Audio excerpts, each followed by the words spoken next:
안녕하십니까. 외식경영 컨설팅TV 한영만입니다. 네, 오늘은 시장조사 실무 10번째 시간입니다. 오늘은 외식 창업하는 데 있어서 어떤 아이템으로 가느냐에 따라서 이제 방향이 정해지게 되죠. 요 전 앞에까지 어떤 시장조사를 통해서 우리가 어떤 방향으로 갈지에 대한 기초적인 자료를 좀 정리했다고 한다면 그 내용을 기반으로 해서 앞으로 우리가 어떤 아이템을 갈 건지 그 내용을 말씀드리고자 합니다. 네, 오늘은 외식 창업 아이템 제안 배경입니다. 그래서 여지껏 지난 시간에는 동태를 가지고 예를 들었다면 오늘은 한우 전용 식당을 사례를 가지고서 말씀드리도록 하겠습니다.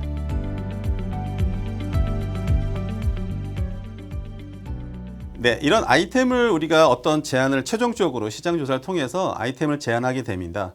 제안을 할 적에 그 이유가 있어야겠죠. 그래서 오늘은 그 이유를 말씀드리고 있는 건데요. 기본적으로 지금 화면에 보시는 것처럼 전제 조건들이 있습니다. 시장 조사를 해보니 소비자들은 3, 40대 그런 직장을 가진 남성들, 특히나 제조업에 종사하는 사람들이 많더라. 그 다음에 주말에는 가족 단위가 많더라. 그 다음에 여기는 점심이 없어서 저녁 시간대에 운영할 수 있는 아이템이었으면 좋겠다.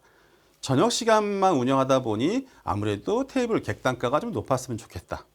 그 다음에 주변 경쟁사들을 둘러보니까 그런 안정적인 보수적인 아이템들이 많이 가지고 있더라. 그 다음에 나름대로 그분들의 경쟁력을 가지고 있어서 우리도 뭔가 우리 매장만의 체력을 좀 보강해야 되겠다. 그 다음에 자사 부분에서는 이게 약간 외곽에 있습니다. 뒤에 나오지만 외곽에 있는 매장이기 때문에 소위 얘기하는 가든 형태의 매장입니다. 그래서 그런 가든 형태의 매장들은 목적을 갖고 찾아와야 됩니다. 그러니까 그만큼 어떤 경쟁력이 있어야 되겠죠. 그 다음에 이 매장의 사장님은 이런 외식을 전공하거나 어떤 셰프를 하셨다거나 특별한 경험은 없으십니다. 그래서 그런 부분들도 우리가 고민을 해야 되겠죠. 그 다음에 공간이 전용 면적이 약 90평 정도가 됩니다. 그러다 보니까 전용만 운영하고 아무래도 효율을 좀 꾀하다 보니 셀프 서비스를 좀 적극 활용했으면 좋겠다라는 기본적인 방향을 가지고 시작하게 됩니다. 네, 아이템 제안 배경 이제 좀 디테일하게 설명을 드리도록 하겠습니다. 소비자죠. 3, 40대 남성 제조업 종사자가 많다. 제조업에 21,366명의 종사자가 있습니다. 그래서 옆에 있는 공단들도 있고요. 그래서 이렇게 제조업에 계시는 분들은 아무래도 육체 노동이 좀 많은 분들이다 보니까 칼로리 소모가 많아서 육식을 좀 선호하는 편입니다. 그런 것들을 우리가 고민해야 되겠다라는 걸 말씀드리는 거고요. 그 다음에 주로 이제 외식을 하는 데 있어서 어디서 주로 외식을 하느냐 보니까 한식이 주다. 그 다음에 한식 중에서도 육류를 선호한다. 이 또한 그래프 보시는 것처럼 이렇게 치킨, 삼겹살, 소고기가 많이 지금 선호하는 그런 메뉴로 나와 있죠. 그 다음에 특이한 상황입니다. 그래서 청주시 전체에 유치원이 141개가 있는데 현 매장이 위치한 지역에 율량 사천동이라는 곳인데요. 거기에 44개의 유치원이 있습니다. 그래서 실제로 그런 유치원 아동들이 많이 거주한다라는 거는 부모님 연령대가 3, 40대의 연령대에 그런 자녀를 둔 그런 가족이 많다라는 거를 우리가 이런 통계 자료에서 볼 수가 있습니다.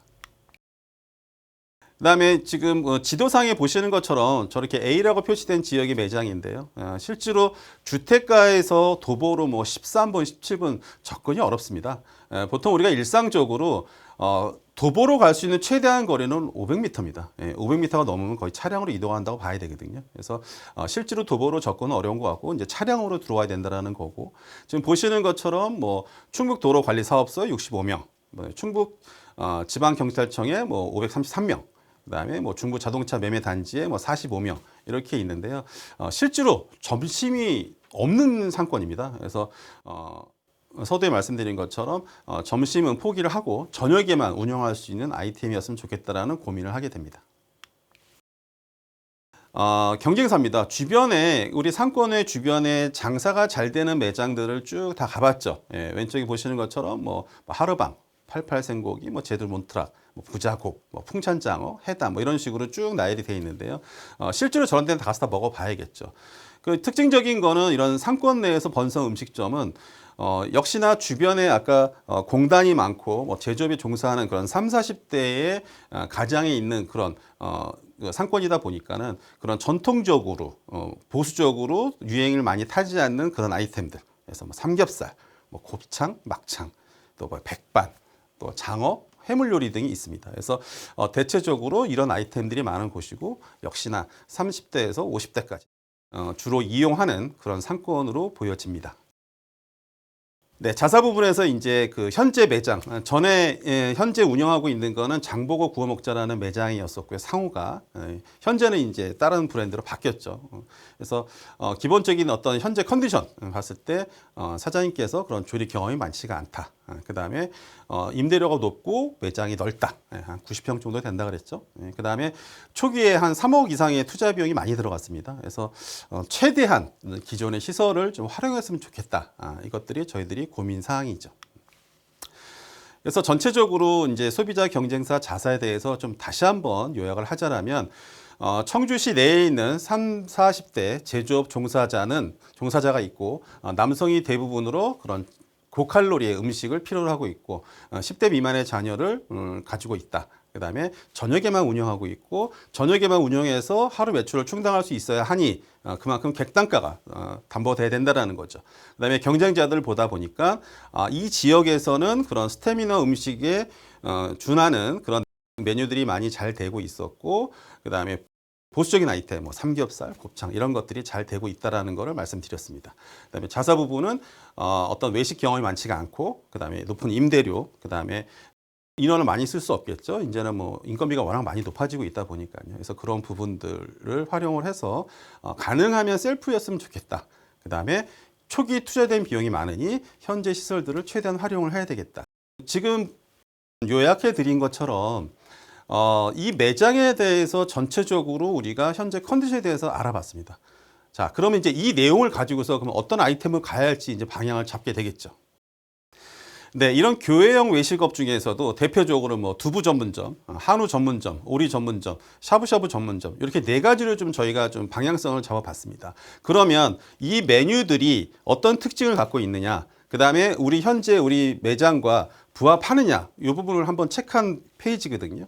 그래서 두부 전문점은 특징적으로 보게 되면 직접 손두부를 만들어야 한다. 그 다음에 두부를 활용한 그런 메뉴들이 나와야 되고 또 가짓수가 좀 많죠. 예. 그 다음에 인테리어도 좀 한식스러운 뭔가 한스러운 그런 느낌이 있어야 된다는 거고요. 그래서 우리 매장하고는 어떤 전문 인력이나 인테리어가 좀 부합되지 않는다. 그다음에 두 번째는 한우 전문점입니다. 한우는 생고기를 구워 먹는 형태이기 때문에 사실 한우 자체만 퀄리티만 있으면 어느 정도는 보장이 된다고 볼 수 있죠. 그 다음에 현재 숯불하고 덕트 이런 것들을 활용해야 되는데 현재 시설이 활용할 수 있고 또 반찬이나 메뉴나 이런 종류들이 많지가 않습니다. 거의 고기에 중심적으로 가다 보니까 그래서 한우 전문점은 우리 매장과 부합이 된다라고 판단이 되는 거고요. 오리 전문점 같은 경우는 뭐 훈제 구이 시설이 필요하다, 또 초벌 구이 시스템이다, 또 뭐 반찬 이런 것들이 셀프로 해도 된다, 또 객단가가 높다. 그다음에 호불호가 있습니다. 오리는요, 사실 저 개인적인 생각일지 모르겠는데 대한민국에서 외식 사업하면서 가장 어려운 거는 한우입니다. 예. 한우는 한 마리를 분해해서 한 마리를 다 발골을 해서 부위별로 맛이 다 틀리기 때문에 뭐 36가지의 맛이 나온다고 하죠. 그래서 이 고기를 사장님이 다 아셔야만 직원한테 지시를 할 수 있고 소비자들한테 어필할 수 있겠죠. 그래서 그 한우에 대한 스터디가 돼야 되는 게 되게 중요한데 사실은 그게 뭐 몇 개월 만에 공부해서 될 일은 아닌 것 같아요. 예, 저 같은 경우에도 뭐 거의 몇 년을 두고서 공부를 했던 것 같고요. 그다음 두 번째로 어려운 게 오리입니다. 오리는 사실은 뭐 흠쳐서라도 먹으라고 하죠. 그런 것처럼 오리는 건강에 이롭다. 불포화 지방이 많아서 건강에 이롭고 뭐 그런 지방이 몸에 쌓이지 않는다. 뭐 건강상은 너무나 좋죠. 하지만 문제가 있습니다. 그 오리는 그 특유의 그 누린내가 있습니다. 근데 그 누린내를 잡느냐 못 잡느냐가 차이가 있는 거고 그 냄새 때문에 사실은 젊은 층들이 선호하진 않아요. 오리를 선호하는 거는 연령대가 40대가 넘으면서 50대, 60대 올라가면서 오리를 선호하기 시작을 하죠. 근데 이것도 해결 방안이 있습니다. 오리는 사실은 유효기간, 쉘프라이프라고 하죠. 유효기간이 원데이입니다. 하루.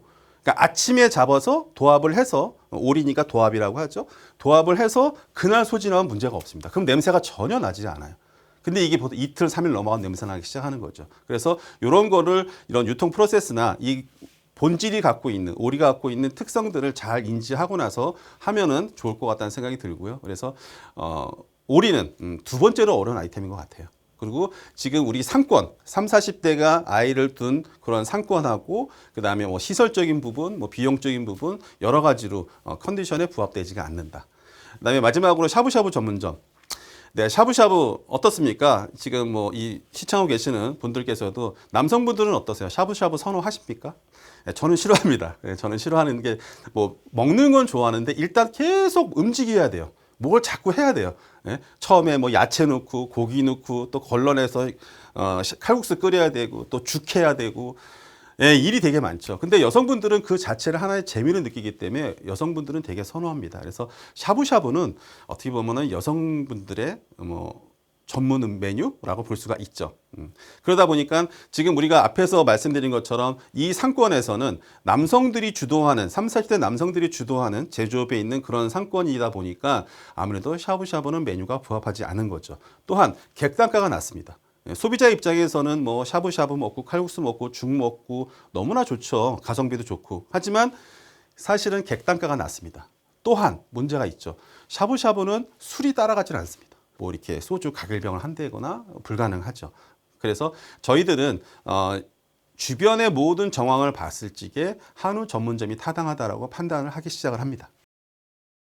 네, 그러면 저희는 지금 한우로 지금 방향을 잡았습니다. 예, 그러면 한우 소비하는 사람들은 어떤 성향을 가지고 있을까요? 그래서 한우 소비 실태, 계속 말씀드리지만 저희는 각종 통계 자료를 기반으로 해서 방향을 설정하기 때문에 어떻게 보면 수학 공식 같기도 하죠. 뭐 1 플러스 1은 뭐 2다 이런 것처럼 이러이러한 현상을 보여주고 있고 소비자들이 이런 니즈가 있으니 우리는 이렇게 가야 된다라는 당연한 논리로 접근을 하게 됩니다. 예, 그래서 실제로 전체 가구의 85.2%가 최소 3개월에 한 번 정도는 쇠고기를 드신다. 또한 비즈니스 목적으로 좀 많이 좀 활용하는 메뉴이기도 하다라고 볼 수 있습니다.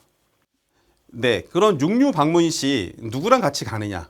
그래프에 보시는 것처럼 뭐 가족, 친지, 비즈니스 혼자 간다라는 게 있는데요. 실제로 육류에서보다는 소고기로 갔을 적에는 확실히 가족과 더 많이 움직인다는 걸 볼 수가 있습니다. 그다음에 쇠고기 외식 행태입니다. 쇠고기 외식 시 섭취한 쇠고기의 종류를 보게 되면 역시나 한우가 제일 많이 먹게 되죠. 선호하죠.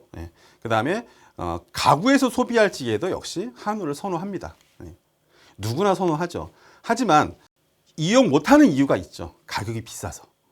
보시는 것처럼 가격이 비싸서 드시고 싶어도 많이 취식을 하지 못하라는 거죠. 하지만 1인당 우리가 쇠고기를 먹으러 갔을 적에 평균 외식 지출 비용을 평균적으로 보다 보니까 한 10만 7천 원 정도의 그런 평균 매출을 보여주고 있어서 일단은 단가가 높게 나온다라는 걸 볼 수가 있습니다. 그 다음에 쇠고기 외식 장소로 선정 시 고려사항입니다. 그래서 내가 왜 저 매장을 선택하느냐는 역시나 맛이 좋은 거, 그 다음에 가격이 저렴한 거.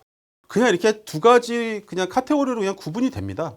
그래서 이런 부분들을 어떻게 구현할 거냐 했을 적에는 한우 전문점으로 가고자 하지만 그냥 한우가 아닌 그런 전용식당으로 갔을 때 우리는 더 승산이 있겠다라고 판단을 하게 되죠. 역시나 빅데이터 상에서 그러면 전용식당에 대해서 소비자들이 일반 대중들이 어떻게 생각하고 있는지 나타내는 자료들입니다. 그래서 연관을 보게 되면은 전용식당을 검색하게 되면 뭐 한우, 뭐 소고기, 가격 이런 내용들이 나오죠. 아무래도 저렴하다는 내용이겠죠. 또한 감성적인 분석으로는 뭐 싸다, 저렴하다 이런 긍정적인 단어들이 나옵니다. 또 맛있다, 뭐 좋다.